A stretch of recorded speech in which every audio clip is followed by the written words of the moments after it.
इन दोनों तीनों सरकारों या पार्टियों का जो जुल्म है उसने मजलिस के लिए हवा हमवार की।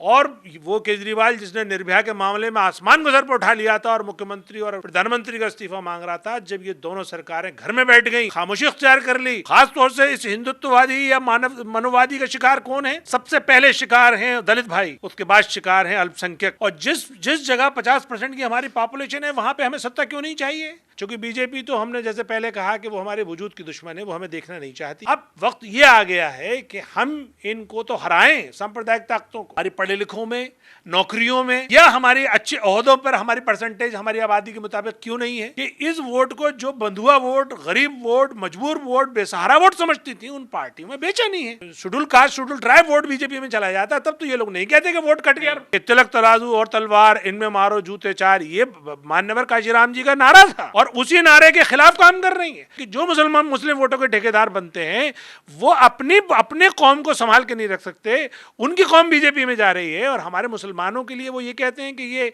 वोट कट जाएगा, इससे बीजेपी जीत जाएगी। नमस्कार, आप देख रहे हैं नेशनल दस्तक। मैं जसीम उल हक।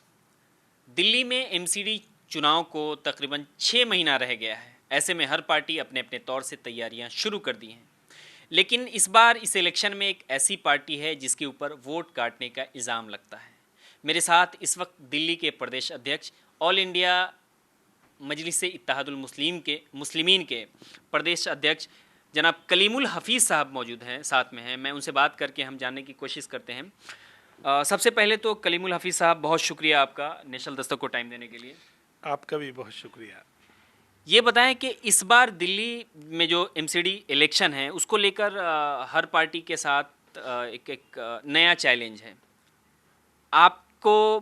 आपके बारे में कहा जा रहा है कि यहाँ कोई ज़मीन नहीं है आपका कोई वजूद नहीं है और आप आ गए हैं वोट काटने।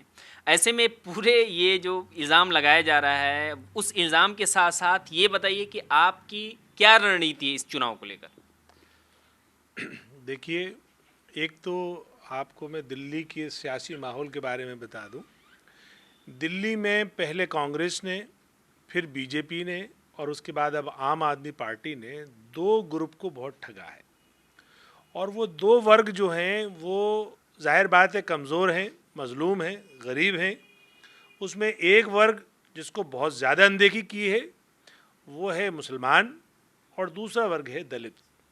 इन 2 वर्गों में जो सियासी खला है, जो वैक्यूम है, पॉलिटिकल वैक्यूम है, उसको फिल करने के लिए मजलिस आई है। तो मजलिस के लिए तो ज़मीन पहले से तैयार है। इन दोनों तीनों सरकारों या पार्टियों का जो जुल्म है उसने मजलिस के लिए हवा हमवार की, फ़ज़ा हमवार की है। दूसरी बात ये कि मजलिस जो 63 साल से एक मेट्रो सिटी हैदराबाद की खिदमत कर रही है और गैर मामूली काम कर रही है, इसलिए आज तक उसने अपना गढ़ या अपना किला को बचा के रखा हुआ है। 63 साल तक किसी शहर पे हुकूमत करना ये कोई मामूली बात नहीं है। उसके पास वो एक्सपीरियंस है कि किस तरह से मेट्रो सिटी को सर्व किया जाता है, किस तरह से उनकी सिविक कम्युनिटीज़ को, जो सिविक फैसिलिटीज़ हैं, उसको किस तरीके से पहुँचाया जाता है लोगों तक। और मज़े की बात तो ये कि दिल्ली और हैदराबाद की बहुत सिमिलरिटीज़ है। दिल्ली भी एक मेट्रो सिटी है और हैदराबाद भी मेट्रो सिटी है। दिल्ली में भी ओल्ड सिटी है और न्यू सिटी है और स्लम है। इसी तरीके से हैदराबाद में भी ओल्ड और न्यू सिटी है और स्लम है। वहाँ के भी मसाइल बहुत सारे, ख़ास तौर से जो लोकल मसाइल हैं, यानी कॉरपोरेशन से रिलेटेड जो मसाइल हैं, वो दिल्ली के से मिलते जुलते हैं। तो इसलिए उस पार्टी के पास अपना एक्सपीरियंस है और यहाँ जो मौजूदा पार्टी हैं उनका जुल्म है। इसकी वजह से मजलिस के लिए बेहतरीन मौका है दिल्ली में अपनी बात कहने का, अपने काम को मनवाने का या अपने आप को जीत दर्ज कराने का। अब आते हैं कि आखिर 6 महीने में हम तैयारी कैसे करें। तो मैं बता दूं आपको कि मेरी तकर्री 19 मार्च को हुई। उसके बाद लॉकडाउन लग गया और हम लोग फिर सब लॉकडाउन में और रमज़ान में और फिर सब में बिज़ी हो गए। फिर मैंने दोबारा से काम ईद के बाद 20 मई से शुरू हुआ और 20 मई से अब तक मुझे तकरीबन अभी 4 महीने हुए नहीं हैं और आप ये देखेंगे कि पूरी दिल्ली में मजलिस की मौजूदगी दर्ज करा दी।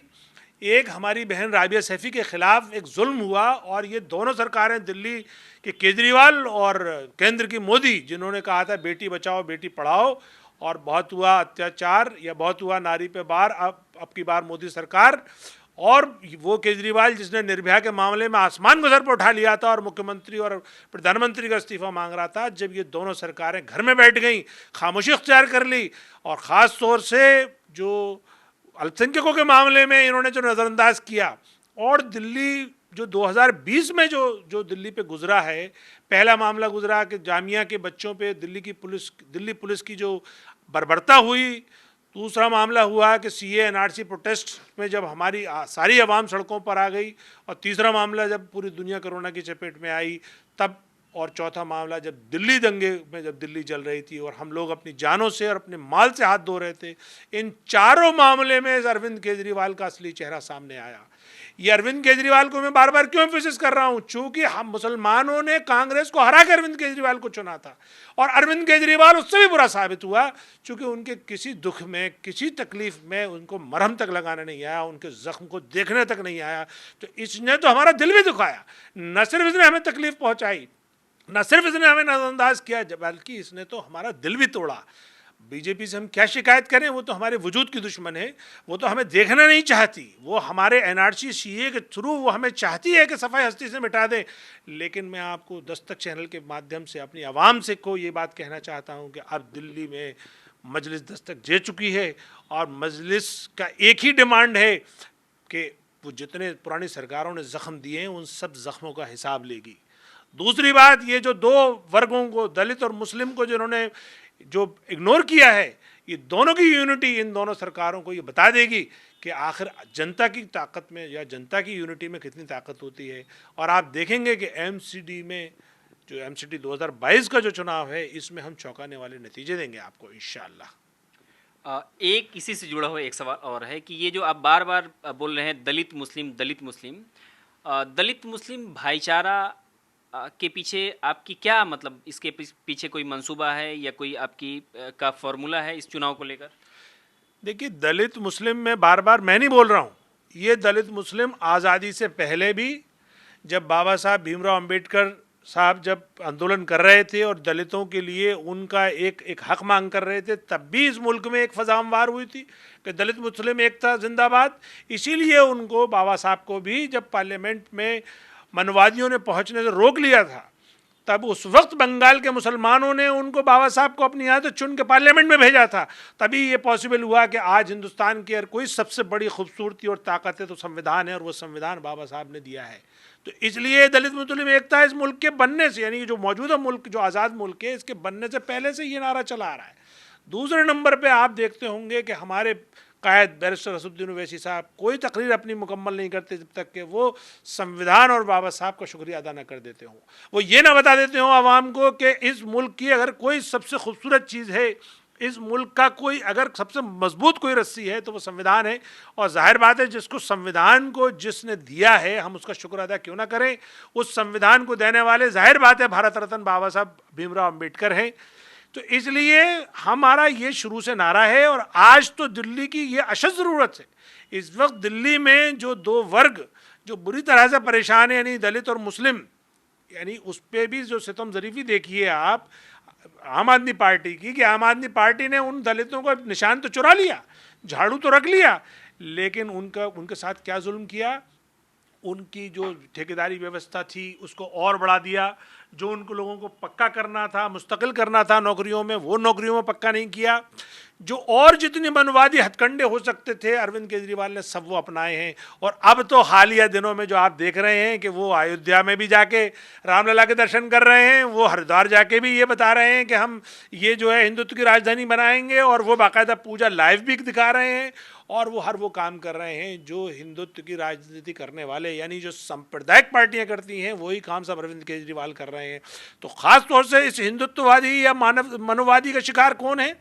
सबसे पहले शिकार हैं दलित भाई, उसके बाद शिकार हैं अल्पसंख्यक। अल्पसंख्यकों में जाहिर बात है मुसलमान बड़ा वर्ग है, इसलिए मुसलमान ज़्यादा बड़ा शिकार है। उसके बाद नंबर आता है ईसाइयों का, उसके बाद नंबर आता है हमारे सिख भाइयों का।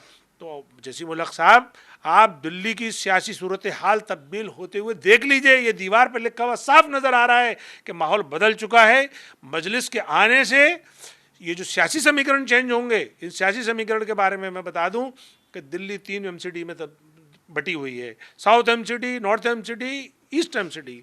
तो एसडीएमसी में मुस्लिम और दलित की पॉपुलेशन अगर आप मोटी मोटी एक अंदाजे के मुताबिक देखें तो 20 से 22% होगी। नॉर्थ एमसीडी में मुस्लिम और दलित की पॉपुलेशन 30 से 32% होगी। लेकिन जब आप ईडीएमसी में पहुंचते हैं, यानी जो जमुना पार का इलाका है, वहाँ पे इन दोनों तबके की जो पॉपुलेशन है वो 50% को क्रॉस कर जाती है। और जिस जिस जगह 50% की हमारी पॉपुलेशन है, वहाँ पे हमें सत्ता क्यों नहीं चाहिए, क्यों नहीं हमारा मेयर हो।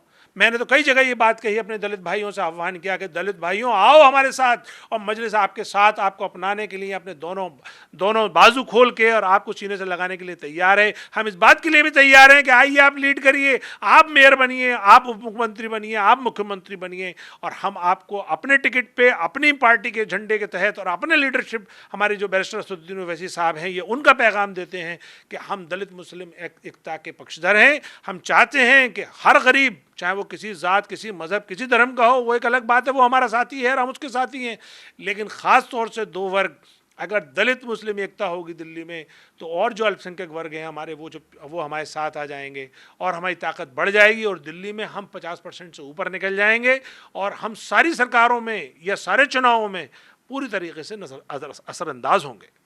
लेकिन हफीज़ साहब, आप जिसकी बात कर रहे हैं कि अरविंद केजरीवाल अयोध्या गए, उसका जिक्र किया आपने, उसके बाद कह रहे हैं कि और जो दूसरी पार्टियां हैं वो सिर्फ एक ख़ास वर्ग यानी हिंदुत्व की बात कर रहा है, वो वोट लेने के लिए, चूँकि वो मेजोरिटी में है।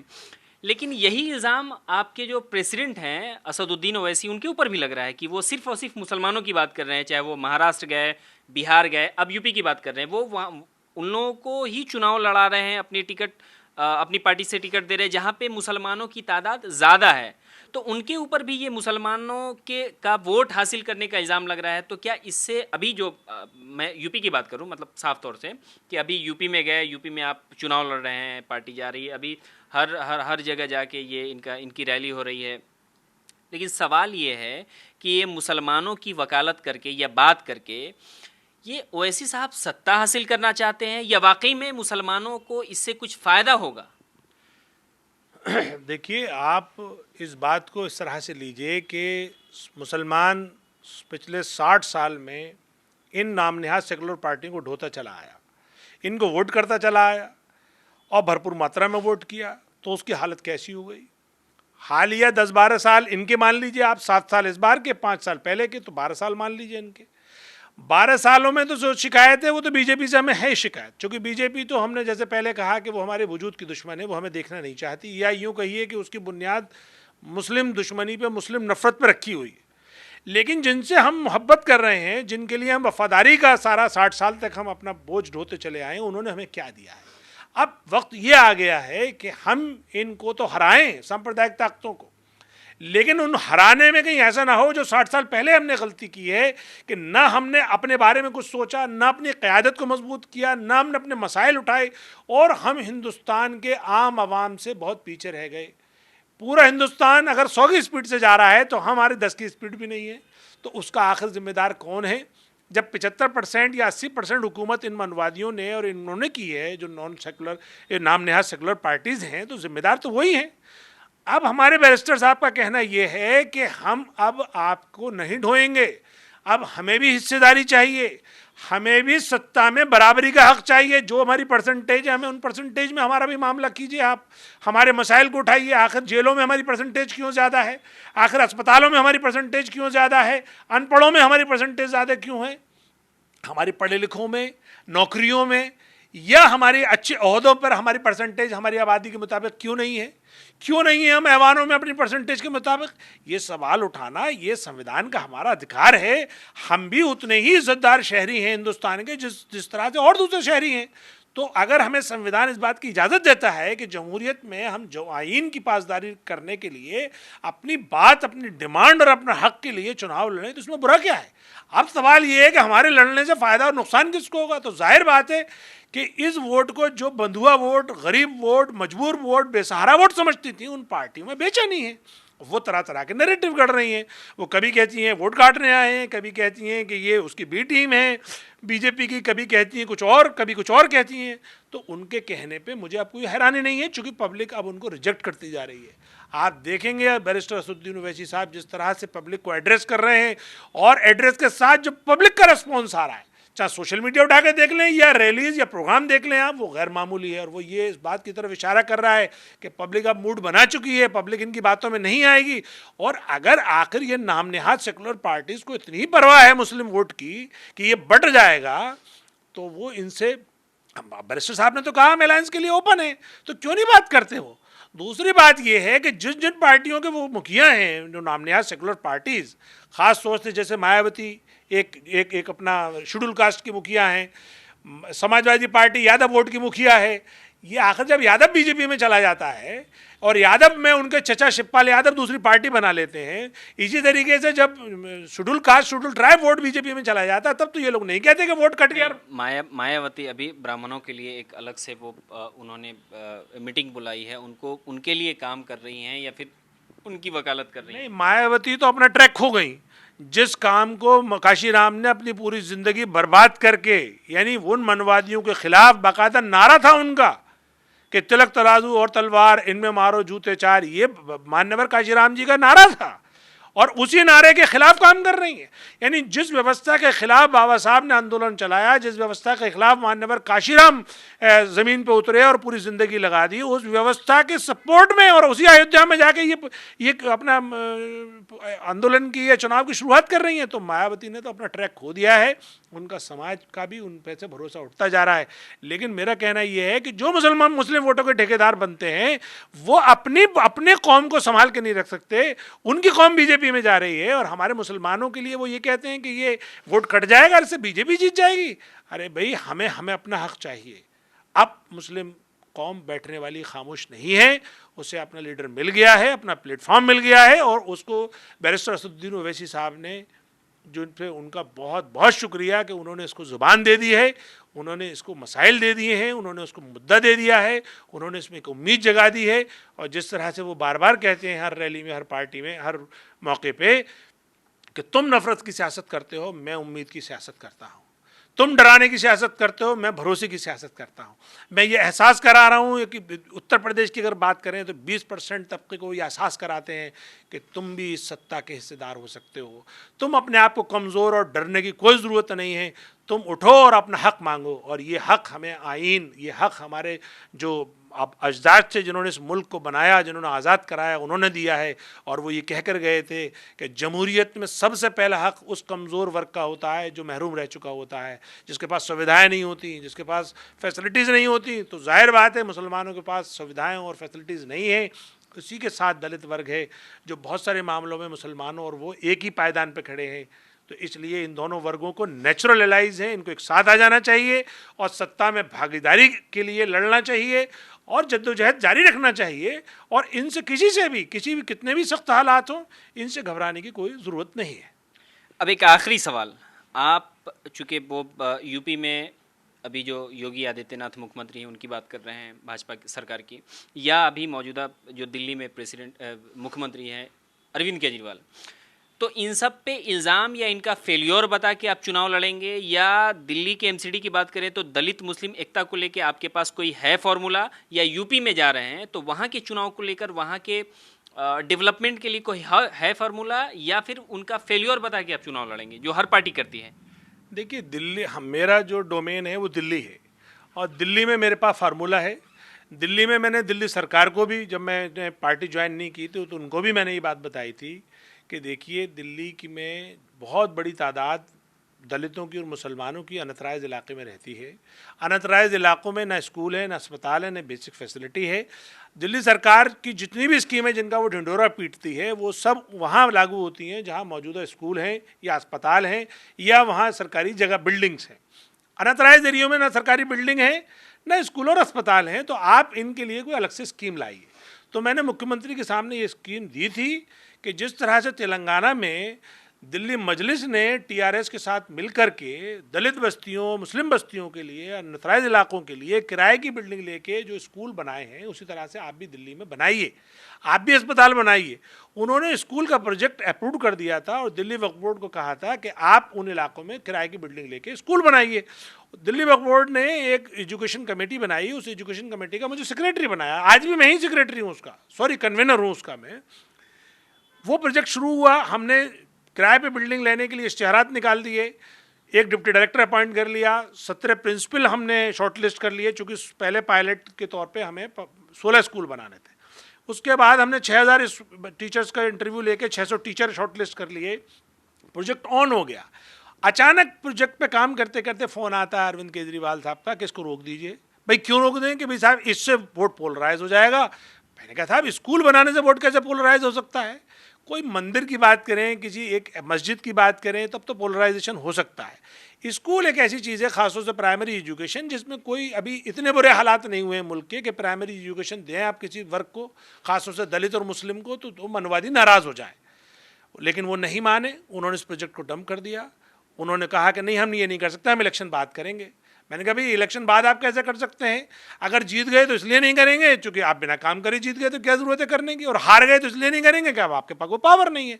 और वही हुआ, वो जीत गए और जीतने के बाद भी उन्होंने उस प्रोजेक्ट की कोई सुध नहीं ली। वही वजह है मेरी मजलिस ज्वाइन करने की, उसी से नाराज़ होकर मैंने मजलिस ज्वाइन करी है। तो एक तो मेरे पास प्रोजेक्ट वो है, बिल्कुल रेडी तैयार है, बाकायदा सरकार की मत से अप्रूव्ड है और वो पाइपलाइन में है।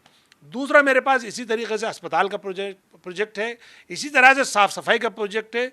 हमारा जो मेन टारगेट है कि वो इलाके जो इनसे छूट गए हैं एमसीडीज से और दिल्ली सरकार से, उन इलाकों को कैसे बेहतर बनाया जाए।